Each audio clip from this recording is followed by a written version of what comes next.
வாழ்க வையகம், வாழ்க வளமுடன். வாழ்க்கை மலர்கள்.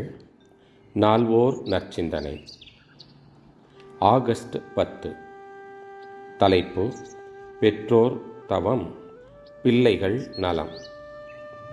மருத்துவம் என்பது நோய் வந்த பிறகு தீர்ப்பது மாத்திரம் அன்று, நோயே வராமல் காக்கலாம். நோய் என்றால் என்ன? கேள்விக்குறி. இயற்கையாக நம்முடைய உடலிலே அதன் சுகத்திற்கு, அதாவது உடல் நலத்திற்கு ஏற்ற எல்லாம் அமைந்திருக்கிறது. அவ்வப்போது ஏற்படுகின்ற குறையை கூட சரி கட்டி கொள்ளக்கூடிய அளவுக்கு இயற்கையினுடைய ஆற்றல் நம் உடலிலே இருக்கிறது. ஒவ்வொரு செல்லும் ஒரு இரசாயன சாலையாக வேலை செய்து கொண்டு இருக்கிறது. நம்முடைய உடலிலே நாம் அதை தெரிந்து கொண்டு அதற்கு ஒத்துழைக்க வேண்டும். அதை கெடுக்காமல் இருந்தால் போதும்.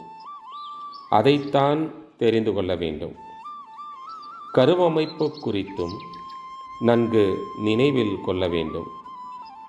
பெற்றோர்கள் எந்த முறையிலே மனம், உடல் அமைப்பிலே இருக்கின்றதோ அதை ஒட்டித்தான் ஒரு குழந்தை உருவாக முடியும்.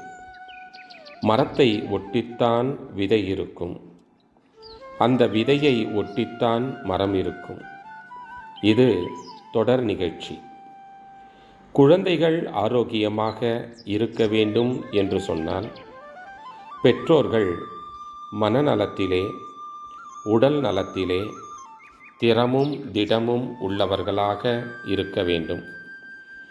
பெற்றோர்களிடத்திலே ஒருவருக்கு ஒருவர் பிணக்கு, மனத்தாங்கள் இருக்குமேயானால் நமது உடலிலே முக்கியமான சக்தியாகிய ஜீவகாந்த ஆற்றல் பிணக்குற்று அது விஷத்தன்மையாக மாறக்கூடியதாக அமையும்.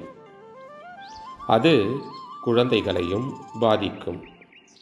ஆகவே மனநலமும் உடல் நலமும் காத்து இனிமை காப்போம். அருட்தந்தை. வாழ்க வளமுடன். தொடரும்.